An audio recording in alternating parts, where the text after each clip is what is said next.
जय Jagannath welcome to my YouTube channel Bharati बुटी।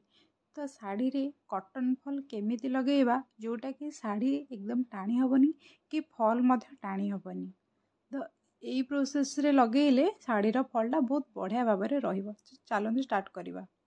तो फास्ट मु कौन कली कॉटन फॉलटा को भल भाव में धोई देइथिली।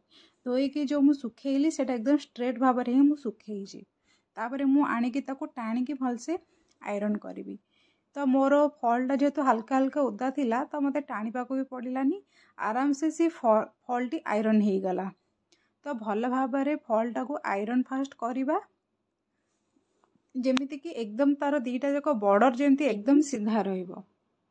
तापरे एबे मु कौन करी शाढ़ी रे फॉल लगेबा आरंभ करी।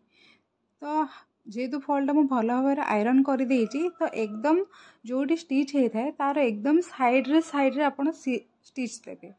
आउ हाँ भितर भितर गोटे गोट सूत्र आपण लुजिंग देबे फॉल रे माने हल्का हल्का से आंगुठी माध्यम रे हल्का हल्का भितर को लुजिंग देबे। माने कॉटन फॉलटा ही आमको लुजिंग देबा। लुजिंग टिके टिके देले फॉलटा एकदम शाढ़ी सहित बढ़िया भाव में पड़िकी रहिबो। आ पड़िकी रहिले ही जे सेटा धोई सारा पर मते सेटा श्रिंक हेबनी। तो तापरे मु कौन कली फॉलटा को तलपट मेसिन लगे देली। एबे ऊपर पट मु कौन करी हाथ सिलाई करी। तो मु तो हेमिंग करेनी मु रनिंग स्टिच ही करे। तो एमिति भाव में मु रनिंग स्टिचटा करे। आ हाँ भितर को आपण स्टिच कला बेलू को मेसिन स्टिच कला बेलू भितर को 1 इंच कपड़ा फोल्ड करेंगे तापर जाइए रनिंग स्टिच देबे। तो मु जो भाव में करुँची सेमिति भाव में कले गोटे भी कुंच रही फॉल रे गोटे भी कुंच रही बहुत परफेक्टली फॉलटी लगे। आपन को आयरन भी करने को पड़ोनी फॉल कर सारा पर। तो यही प्रोसेस रे फॉल लगेबा कंटिन्यू करंतु बहुत बढ़िया भाव में हम। आउ जोठी आमर चाखेंडे चाखेंडे के गंठी निहाती देबे। तो ये जेहेतु मोर गोटे कॉर्नर पॉइंट आसला तो सही मु गोटे गंठी देवी।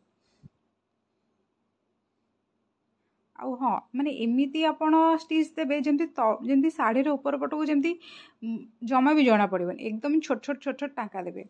माने एकदम छोट देले ही सेटा पूरा फिनिशिंग देखा जिवो। आउ बाहर को जदी कोनोसी एक्स्ट्रा कपड़ा जदी बाहर की थिबो तो ताको भीतर को दे देबे। आउ सूता जदी किछि बाहर को बाहर तो सेटा को भी भीतर को दे देबे। आउ जते आपण स्टिच करिवे ना ऊपर पटटा सेते बेले देखिबे फॉल रो जो स्टिचटा थाए तार डाहाण पट को ही माने एकदम धारे धारे धारे धारे स्टिचटा देबे। धारे धारे स्टिच देले ही आपनकर लाइन सीधा रहइबो गोटे लाइन रे जिवो।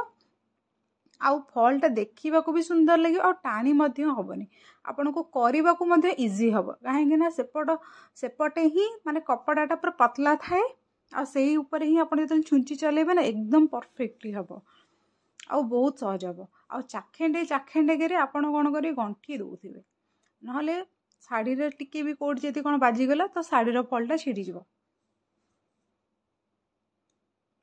यही भाव में हल्का हल्का हल्का हल्का करिकी गोटे गोटे गोटे गोटे टाँका उठेबे। एमती कले गोटे भी कुंच रही। आउ ये वीडियोटी केमिति लागिला कमेंट माध्यम रे निहाती जणेबे। आउ आगु आगु वीडियो देखिया पई मो चैनल को निहाती सब्सक्राइब करंतु। आउ एमिति भाव में